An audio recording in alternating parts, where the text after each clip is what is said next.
Everyone at St. Aurelius Private Hospital knew room 907 as the quietest room on the floor. Inside lay Adrian Vale, a reclusive tech millionaire whose name once dominated business magazines, now reduced to a silent body connected to machines. Doctors said the coma might last forever. His family stopped visiting after the first year, lawyers handled the bills, and the world slowly forgot him.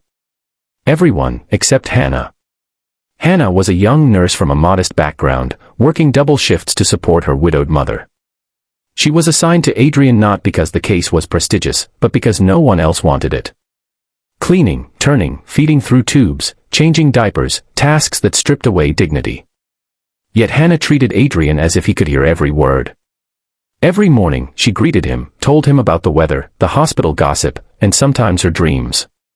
She read books aloud, adjusted his blanket carefully, and apologized softly whenever she had to do something uncomfortable. Other nurses teased her, saying, "Why bother? He's not coming back." But Hannah believed something deeper, that care given without expectation still mattered. Months passed, then years.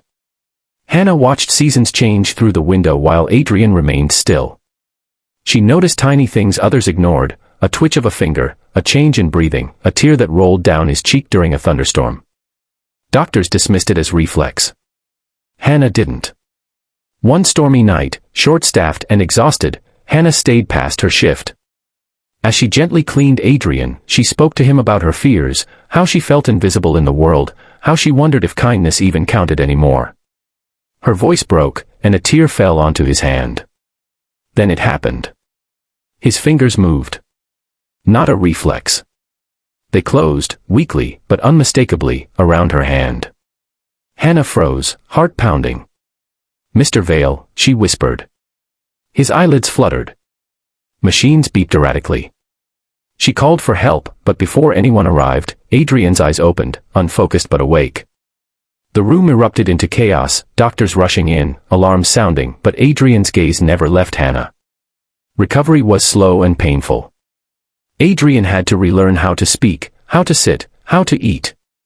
Through it all, Hannah remained by his side, though she was reassigned once his case became important again. One afternoon, when Adrian could finally speak clearly, he asked for her.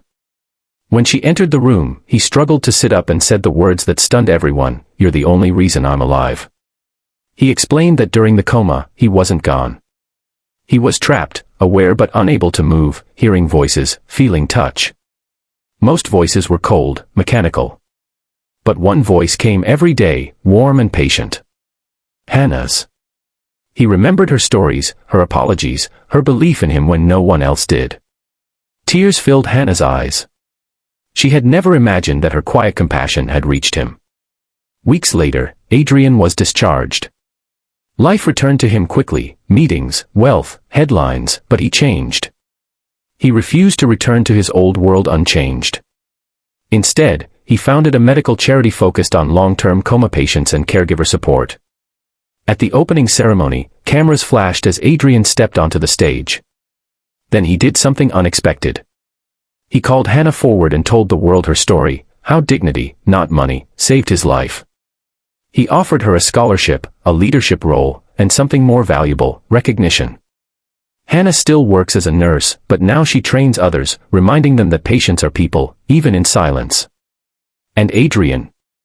He visits room 907 every year, standing quietly, remembering the girl who spoke to him when the world had turned away. Sometimes miracles aren't loud. Sometimes they wear a nurse's uniform and show up every day, expecting nothing in return. If this story moved you, if you believe kindness still has power in a world obsessed with status and money, don't forget to subscribe to the channel, because more stories like this, stories that remind us of our humanity, are coming next.